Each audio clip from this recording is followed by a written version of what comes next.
Hello বন্ধুরা, তো আবারও চলে আসলাম। এখন আমরা উদয়পুর এসেছি, প্রচুর বৃষ্টি পড়ছে। দেখো এই মালটাকে, দেখো কি অবস্থা, মনে হচ্ছে কতদিনকার রুগী। আর ওই যে আমার বর্মশাই ছাতা ধরে রয়েছে, আর অনেকেই আছে, সবাই সামনে রয়েছে।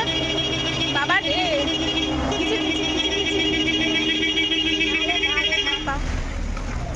কিচ্ছু শোনা যায় না, তো বৃষ্টি পড়ছে একদম। আবার ঢুকে যাবে মাথা, যাওয়ার সময় নেবো, যাওয়ার সময় কেন তুই আমি জায়গায় ঢুকে গেছি, মাছ শুরু হয়ে গেছে।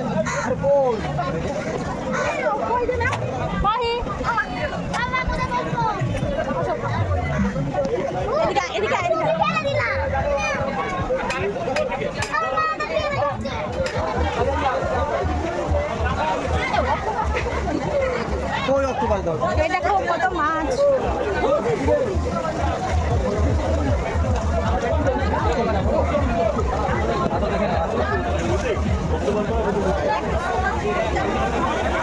বাবা কতটা জল চলে এসছে।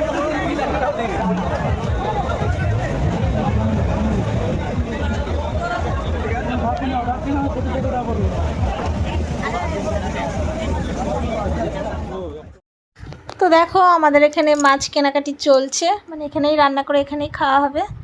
আর এদিকে বাবা সব বক্স বাজিয়ে কি নাচানাচি, বিয়ার খাওয়া, আরও কত কিছু। এইদিকে একটা অক্টোপাস আমরা অর্ডার করেছি, আর ওই দিক থেকে আর একটা দোকান থেকে কাঁকড়া নিয়েছিলাম। এই অক্টোপাস আর কাঁকড়া টোটাল কত লেগেছিল জানো? অনেক টাকা, 1100 টাকা লেগেছিল, যেটা আমরা আমাদের এখানে হলে কত কম টাকায় পাবো। যাই হোক, টুরিস্ট জায়গায় একটু দাম তো নেবেই। তো রান্না একদমই ভালো হয়নি, বেকারসা হয়েছিল। আগের বার যখন খেয়েছিলাম দারুণ হয়েছিল, কিন্তু এনার কাছে একদমই ভালো হয়নি। আগের লোকটার কাছে গেলে হয়তো ভালো হতো।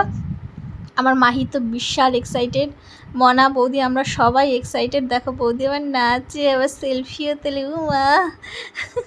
যাই হোক, ওই দেখো মনা খাচ্ছে, আমি মাহি সবাই মিলে খাচ্ছি। ভালো ছিল না বলে মুখের এক্সপ্রেশনটাও ভালো ছিল না, কিন্তু আমার মাহি কিন্তু প্রচুর এক্সাইটেড ছিল যে যাবো খাবো, কিন্তু আমার মায়ের সেইভাবে খাইনি। যাই হোক, তোমাদের দাদা ভাইয়ের খুব জ্বর ছিল, তা সত্ত্বেও নিয়ে গেছিলো আমাদেরকে উদয়পুরে। ওখানেই তো আনন্দটা হয় আর কি। তো যাই হোক, যেটুকুনো আনন্দ করতে পেরেছি। তো অনেক বৃষ্টি মিষ্টি পড়ছিল। ওইদিকে দেখো সুব্রত দাঁড়িয়েছিল, ওকেও দিলাম অক্টোপাস। ওগুলো কী দিলে আমাকে, বললাম অক্টোপাস নাও খাও।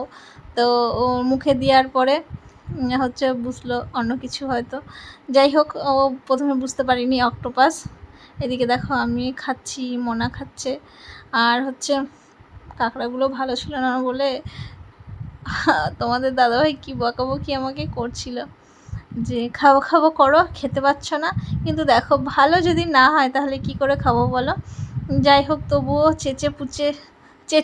চেটে পুটে খেয়েছিলাম, নাহলে পর বকবে, এত টাকা গেল। যাই হোক, তো নেক্সট টাইম যখন আসবো ভালো দোকান দেখে বসবো, যাত্রার কাছে বসবো না। তোমরাও ভালো দোকান দেখে বসবে, লোক দেখে, যাতে খাবার হয়ে যায়। মনা আমাকে বকা দিচ্ছে যে তুমি কি কাঁকড়া বেছে নিয়ে এসছো, খাওয়া যাচ্ছে না। ওইদিকে তোমার দাদাভাইও দেখো আমাকে বকছে। তো দাও বাবা, বৌদি দেখো, দেখো আমরা আবার খাওয়া দাওয়া করে আবার সমুদ্রের জলে গেছি স্নান করার জন্য। জল দেখে আমার তো একদম ভক্তি আসলো না, এত নোংরা বিচ্ছিরি জল। আমি পালিয়ে আসলাম। পরে বৌদি আমার উপরে যে কী রাগারাগি করছে, মানে কি বলবো। নিচে সমুদ্রের জল আসছে আর সবাই ওপরে টেবিলে বসে খাচ্ছে, ও কি আনন্দ। আবার অনেকে গান বাজনা নিয়ে এসছে, সেগুলো নিয়ে আবার ভাড়াও পাওয়া যায় ওখানে। তো দেখো আমি আর মনা ওইখানে বসে রয়েছে, অনেকেই বসে রয়েছে যারা স্নান করেনি। আর হচ্ছে গিয়ে বৃষ্টি পড়ছিল, আমরা ছাতা ফুটিয়ে ওখানে বসেছিলাম। বিশাল সুন্দর এক্সপিরিয়েন্স, সবাই স্নান করছে, আমরা বসে বসে দেখছি। দেখো বৌদি আমাকে কি বকা বকতে, দেখো বৌদির মুখটা দেখো, যা বকা আমাকে দিয়েছে না কি বলবো। তো দেখো বৌদি বলছে চ রুমে যাই, চলে যাই। দেখো আমার চলে যাওয়ার পালা। তো আস্তে আস্তে দেখো কতগুলো মেয়ে যে কতগুলো বিয়ার খাচ্ছে, ওরাই পারে। এদিকে মাহি বলছে ডাব খাবে, ডাব। মাহি তো স্নান করেছে, মাহির জন্য মাহির পাপাও স্নান করেছে, জ্বর মাথা। কি করবে, মেয়ের জন্য সব কিছু করতে রাজি। এখন ডাব খাচ্ছে, এর জন্য কিছু করতে রাজি নেই, কিন্তু মেয়ের জন্য সব কিছু করতে রাজি। এদিকে দেখো ডাব খাচ্ছে, আমাদেরকে দেয়নি কিন্তু ডাব, ও মেয়েকে দিয়েছে, মেয়েকে। আমরা কি ভালোবাসার মানুষ নাকি? তাই এদিকে দেখো আমি টুপি নিচ্ছিলাম হচ্ছে গিফট দেওয়ার জন্য।